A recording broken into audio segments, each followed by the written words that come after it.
Wait, I can't find the switch. It's on your left. Wait, I got it.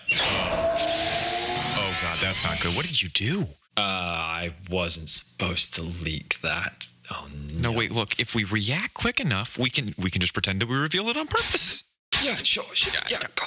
Damn it, just roll with it. And let's bring the hype music. LEC Finals, 10th and 11th of April. Tune in.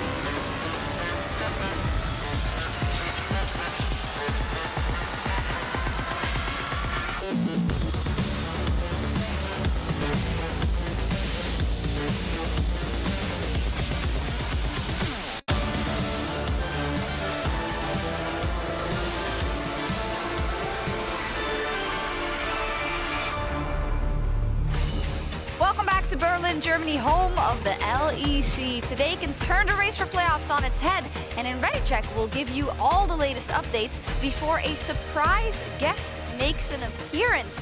In fact, we have tons of surprises for you today, starting with our guests on the Analyst desk. I'm Sjokz, and I'm joined by Ender First and surprise reveal. Deficio. Already here, hey! Yay! So, how's it going between you two?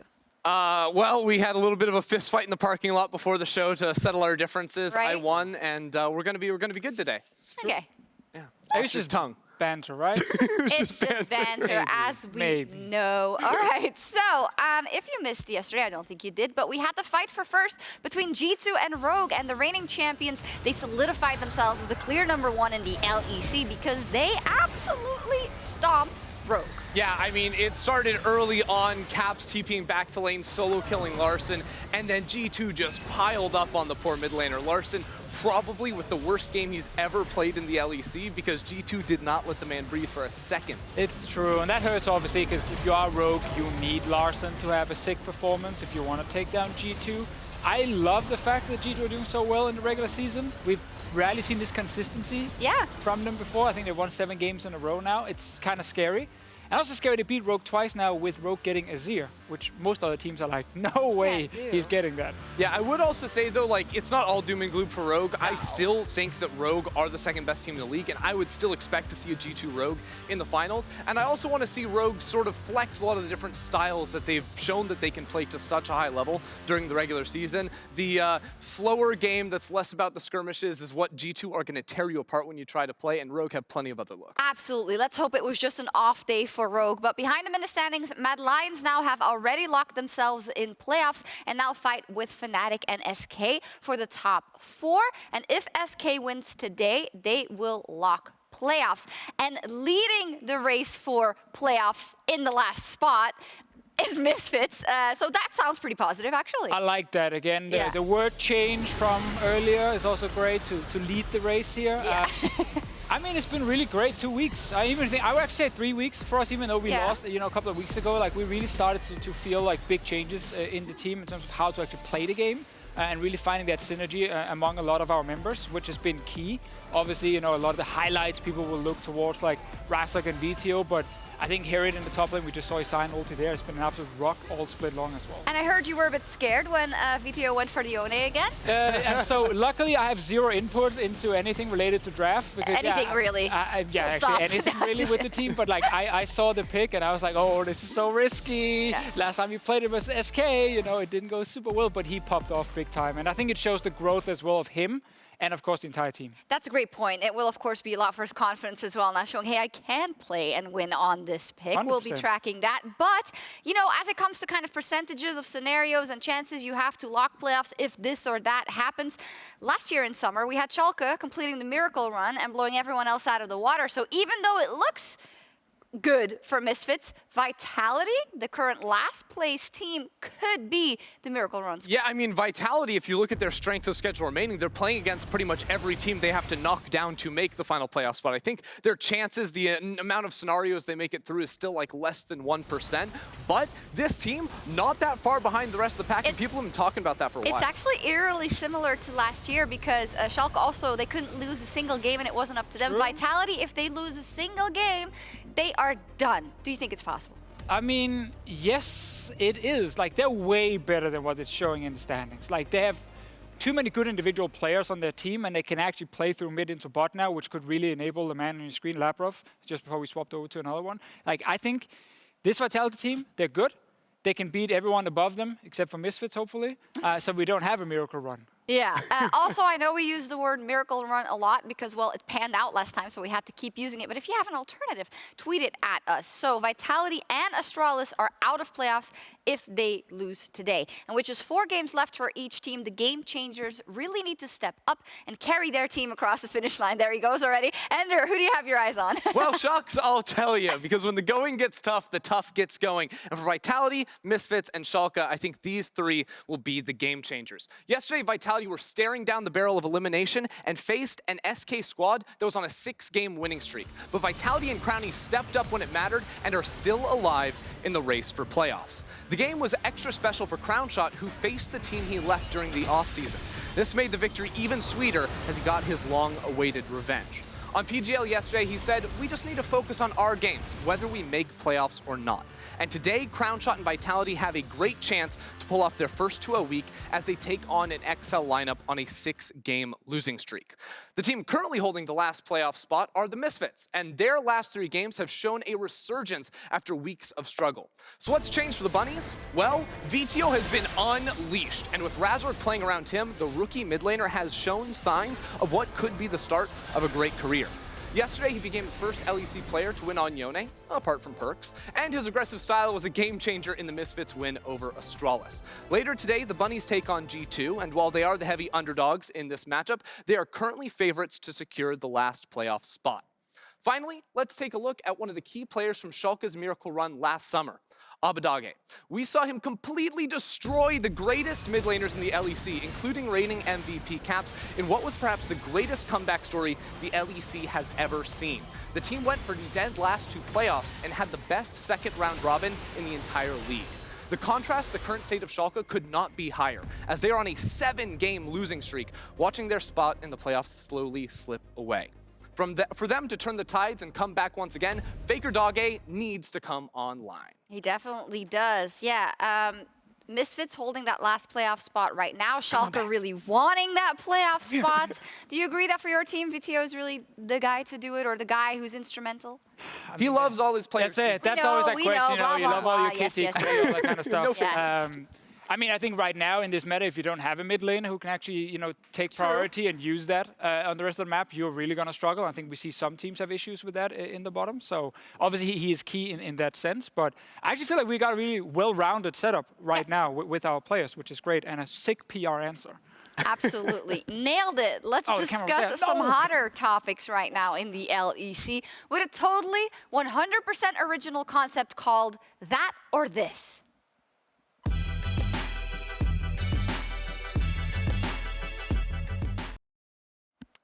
Somehow it reminds me of something, but I don't know. I don't think I've seen it before. It looked upside down. Yeah, I don't know. Anyway, that or this we're going to discuss and pick either that or this. And you, as always, because we value your input at the LEC, you can join out the discussion on our Discord predictions channel, discord.lec.gg. So let's get into it. Our opening slide, what is it? Best band. Oh, please! LEC or LEC? Well, it's Electronic or League's Edgiest Casters, also known as LEC. Also Which one has the most viewers right now?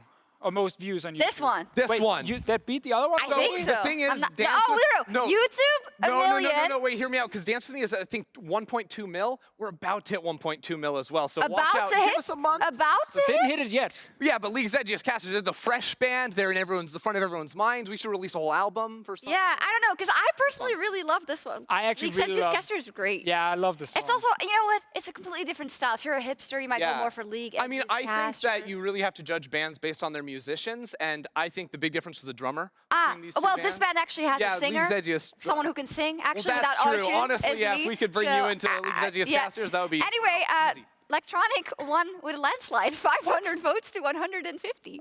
Wow, Sorry. that's insane. Anyway. I thought it was going to be the other one. kind of Me harsh. too. I mean, yeah. Anyway, second slide. Who faces G2 in the finals? Rogue or Fnatic? That or this? Whew. Most likely would probably be This. Rogue, so Yeah. that would be this. You're supposed to say this or that. They never do that in the show, in the other show that we totally What didn't other copy. show? They What other never show? say What are you exactly talking I don't know about? what They this never man's say talking like about. Other We show? don't copy things here. in the No. office. I'm picking this, but I would not be surprised if it's that. Ah, why would you not be surprised if it's that? Because I think Fnatic have probably the second highest mechanical ceiling in the league with the players they have.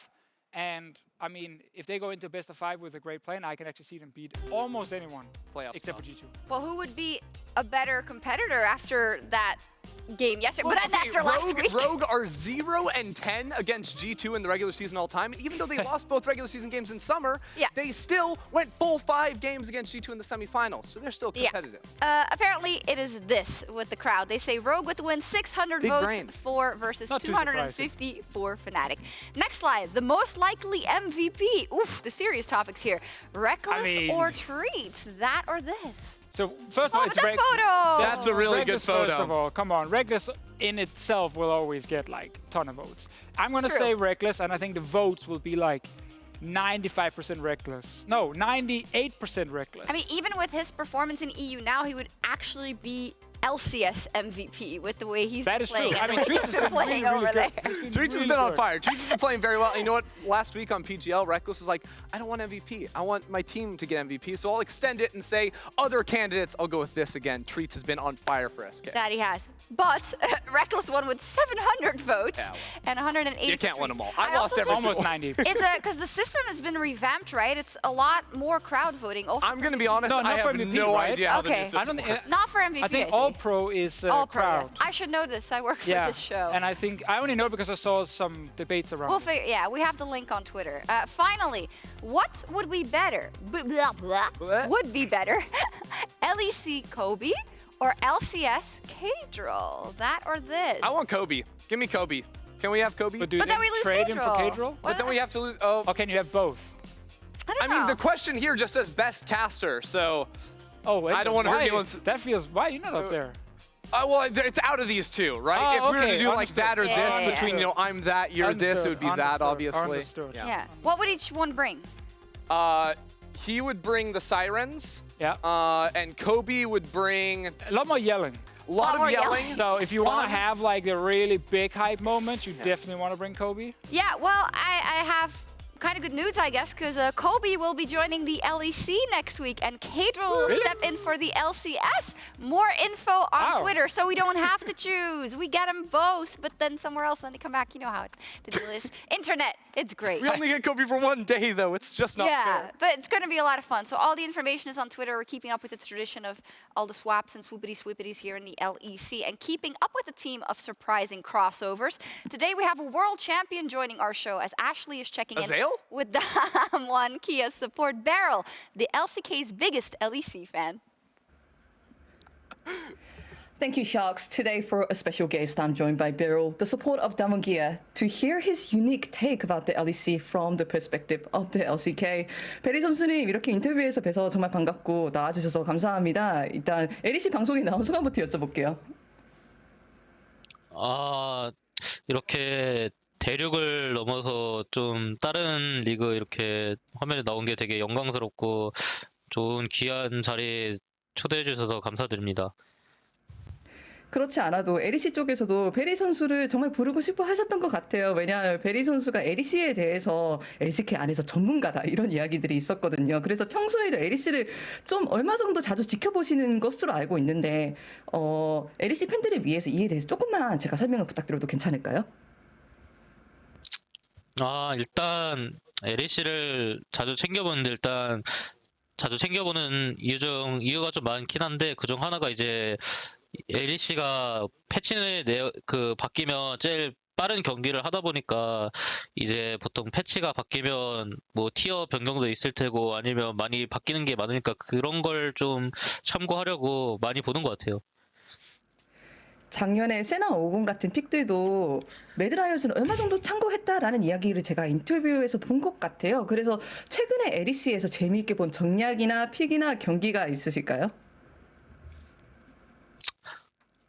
이제 보통 LEC 지금 이제 메타가 이제 작년이랑 좀 많이 바뀌어서 원딜 나오는 챔피언도 좀 많이 다르고 그런데 이제 보통 G2 경기를 보면 좀 작년이랑 좀 많이 똑같은 것 같아요. 근데 그걸로 리그 계속 이렇게 좋은 모습 하는 거 보니까 되게 좀 많이 인상적인 것 같아요. G2의 경기력이 어떤 면에서 비슷하다고 느꼈나요? 뭐 플레이적인 부분일 수도 있고 챔피언적인 부분일 수도 있고. 이제 보통 올해 들어서 이제 신화 아이템이 등장하면서 보통 원딜 1코어 때도 이제 많이 강력한 모습을 보여줘가지고 이제 뭐 캐리형 챔프에 뭐 사미라, 카이사, 뭐 아펠리오스 이런 게 좀 많이 나오는데 G2 같은 경우에는 그런 거를 좀 다 막아두고 진이나 이런 거를 좀 많이 선호하다 보니까 좀 그런 것 같아요. 그렇지 않아도 요즘에 최근에 MSI가 발표가 되었잖아요. 뭐 LCK 팬들도 LEC 팬들도 많이 환영했을 것 뉴스인 것 같습니다. 그런데 베리 선수가 LEC를 보셨을 때 MSI를 노릴만 하다. 아니면은 이 팀은 순위가 엄청 높지는 않은데 약간 언더독으로 느껴진다라고 생각하는 팀은 있으셨나요? 저희는 이제 그래도 저희가 LCK에서 지금 좋은 성적을 이루고 있고 하니까 아직 MSI까지 보는 거 좀 김칫국일 수도 있긴 한데 저희가 이제 만약에 간다고 하더라면 이제 그래도 LEC는 이길 것 같지 않아 이렇게 생각 듭니다 저는. LEC 쪽에서 좀 재미있게 좀 강해 보이는 팀이에요. 저는 이제 솔직히 G2랑 이제 로그가 되게 잘한다고 생각했었는데 이제 어제 경기를 보고 나서 그래도 이제 G2가 제일 맨 꼭대기에 있구나라고 생각했어요. 어떤 면인지 여쭤봐도 괜찮을까요? 일단 G2 경기를 보면 이제 5명에서 이제 너무 이렇게 협동심도 되게 좋고 사이드 운영도 되게 탄탄해가지고 그런 것 때문에 이제 좀 상대 팀보다 이렇게 많게 이렇게 공략을 하다 보니까 그런 것 때문인지 이제 G2가 제일 강해 보여요. 네, 알겠습니다. 이렇게 재미있는 이야기 많이 말씀해 주셔서 감사합니다. 이로 인해서 앞으로도 뭐 LCK 팬들도 LEC에 조금 더 관심을 가지게 되고 LEC 팬들도 LCK에 더 관심을 가지게 되는 계기가 되었으면 좋겠습니다. 인터뷰 정말 감사드립니다. 수고하셨습니다. 네, 감사합니다. Thank you so much, BeryL, for joining this interview all the way from Seoul, and back to you, Sjokz. Thank you very much, Ashley. So awesome that we get to hear from some of the LCK players. BeryL saying, we're feeling pretty good if we meet anyone from the LEC. Why do we have to show That's this big. picture I know. again? I'm trying Come not to look at on. it. I'm trying not to look at it. But hey, very well deserved at the World Championship. And it's pretty obvious that they would do very well at MSI as well if they were to make it there. I think it's a solid prediction. Solid prediction. On their side. Like, I think also, like, we are okay maybe sending someone else to go and get beaten by them because they're that For a scary. misfits, you mean? Yeah, I mean, hey, we would love to go, but Yeah. I don't think you have to if worry about that. we don't have to face someone at least. True, but always fun. And what did you make of the fact that he said a couple of things about the approaches, but also in the bot lane, that G2 makes it so that the enemy team cannot actually play some of the AD carries that usually are played and are very oppressive because of their choices. Yeah, well, I mean, I feel like Reckless and Mickey in the bot lane together, that's always going to be really difficult to go up against. Like, oh man, I don't know. It's going to be so tough, I think, for any team that faces off against G2. And we've seen teams that are able to get close to them, but to get close to them in every single role in the same game and then also match a lot of the macro decision making that BeryL was talking about, that's tough. Oh, I'm already excited if one of our teams would be able to play Damwon at MSI, but we're not there yet. First off, we have our match of the week, and last year, the young lineups of Rogue and Mad Lions, they took the LEC by storm, and tonight we'll get to see EU's new superstars go head-to-head in our Alienware match of the week.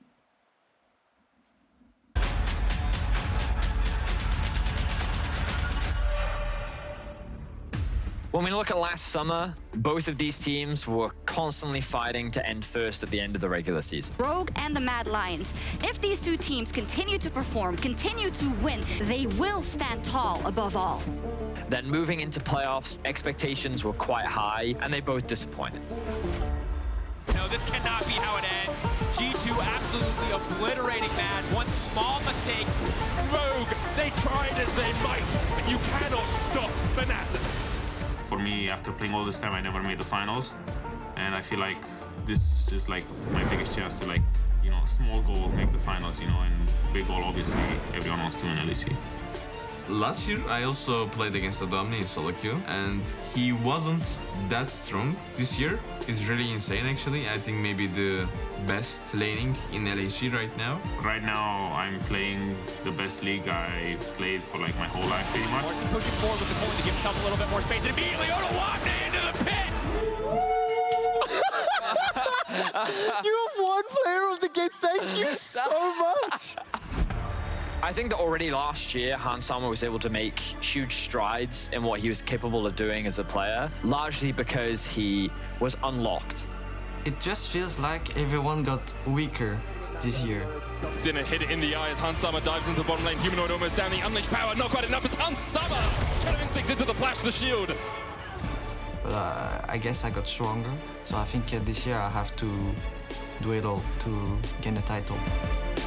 I'm excited about Rogue versus Mad because you have a very interesting clash of styles. When you look at how Rogue is approaching the game, they are clean, precise, clinical, and efficient.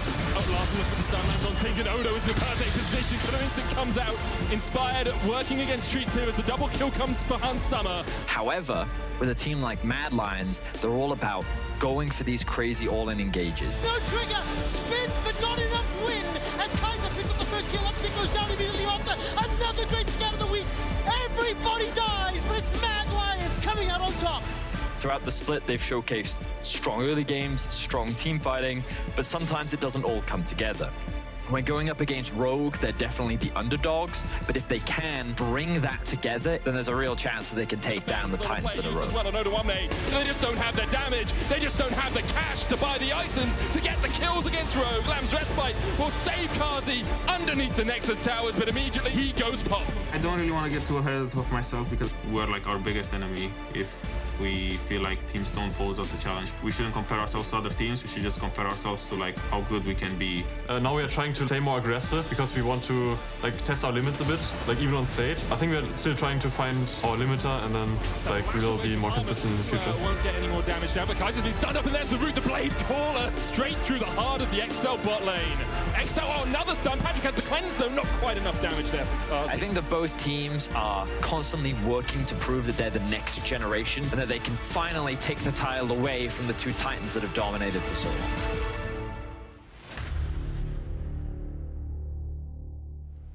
The two talent factories of the LEC. Oh my God, the Bears are moving on. They're so cute. That's crazy. Are going up for each other, of course, both at Worlds last year with their new players and now fighting in the top of the LEC. And well, yesterday, a bit of a disappointment of G2 versus Rogue, the match of the day, let's say. Now they get a chance to prove that they are much stronger than that, but they're up versus the Mad Lions, who are also not too shabby, Ender. Yeah, you know, I would say that Rogue's biggest challenge was going to be G2, but they've looked clearly better than the other teams in our league. That being said, though, Mad Lions is one of those teams that feels like on a good day, they can always compete with the top, and that sets us up for potentially a really sweet matchup later. Yeah, and I think Mad Lions over the last couple of weeks have kind of gotten better and found a style. I think in the start it was very inconsistent, like a lot of ups and downs. When they tried to play with carry top laners and very aggressive bot lanes, if one person made a mistake, they could suddenly lose the game. They don't really do that anymore. Armwood is a little bit safer weak side now, and they can play more towards bot side. And you are a very big fan of Elyoya in the jungle. I am. Spanish junglers, my favorite Really junglers. Great, yeah. I also like Polish junglers a lot. There's this rivalry going on now with Polish junglers and Spanish junglers in Europe, but I think Elyoya as a rookie has been an absolutely fantastic addition to this team.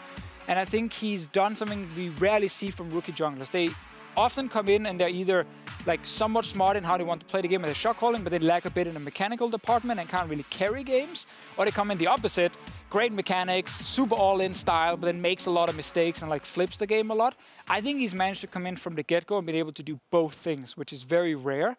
And Mad Lions last year was like very focused on playing around the lanes, and Shadow's job was to try and like gank the lanes as much as possible and create as many kills as he could with that way.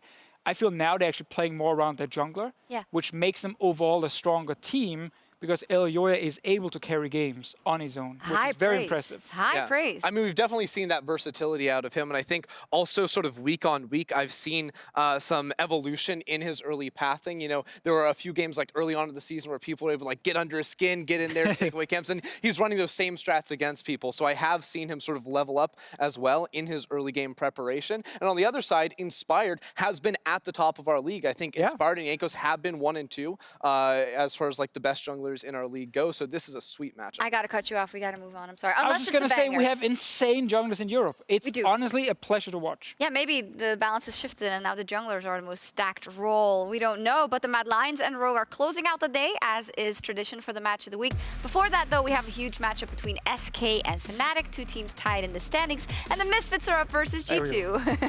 Thought you forgot it. No, how would I? So, tell me, how are you gonna stomp them? How are we gonna stomp them? I mean, it's probably gonna be a bloodbath, to be honest. Like the way both teams are playing, like there's a lot of early fighting and aggression. So I think it's gonna be a banger game to watch. That I smell coping. I don't know. No. Going up against G2. I mean, the guys are looking good right now. I think it's gonna be a good game. Yeah, you have such a cheeky smile. So the guys are looking. I'm excited. I'm actually really excited for that game. It's I'm great. really excited. Yeah, I hope it's gonna be great because Rogue dropped the ball, so Misfits could give us. You can pick up the ball. Pick up the run ball with and it. throw it. Look, I'll be honest, a lot of time when you look at schedule, it's like we've got like 3 games and there's 2 games like, oh, it's looking rough, you know, and you try to like hype it up. But genuinely today, we have every single game is a sick game and huge playoff. Yeah, case in point, our first game is Sjokz versus Astralis, 2 teams that are making their last stand in the race for playoffs. As said, the stakes are incredibly high. Sjokz is on a 7-game losing streak. I mean, that's bad. That's just really bad. They memed a bit about it on Twitter, saying, "Oh, we're only like 2 games or 1 game away from our power spike, right, where we started the miracle run. But you only have 3 games left after this one. So." What's going on? It's looking tough for them, and especially because I do feel like Schalke are certainly a momentum-based team. You look at for the last year, if they're winning 9 games in a row. If they're losing 9 games in a row too. And I think that they have been on a downward trend for a long time, and they still have yet to figure out what makes them tick, what works for them. Yeah, I think a problem for them have been, so Gilius loves to play around his lanes getting advantages and not himself. Yeah. But that's really hard to do because the lane advantage often isn't that big that you end up creating once you get into big team fights and so on later on. And then he can fall behind 1 or 2 levels to the enemy jungler, which is a role where you can really carry, especially fights with a lot of the picks there are in the meta. So I think he might need to change up the way he's thinking about the game right now, because it should be less about getting his laners ahead and actually maybe more playing towards himself, because that's how we see a lot of the top teams succeeding. If you look at who's performing the best on those teams, you often look towards the jungler right now, because the role is really, really strong. He's been far behind in the early games. I mean, it's really tough for Schalke because I feel like at the start of the season when they were losing, he was playing for himself. It was like full clears through his jungle, getting ahead, and they were losing a lot of games. Then they turned it around, started winning some, and that was when he had the big early game impact. But I feel like we've only seen these huge different, ends of the spectrum, where yesterday he was all over ganking in the early game, but every single lane fell behind because they were permanently fighting. And it's also hard because they have Broken Blade. When you put him on your team, when you build your roster in the offseason and you want to sign him, you want to sign him as your star player, carry top lane and so on. But Riot and top lane metas, it's an inconsistent thing. Sometimes it's carry meta, sometimes you start going a little bit more into the tanks and the bruisers.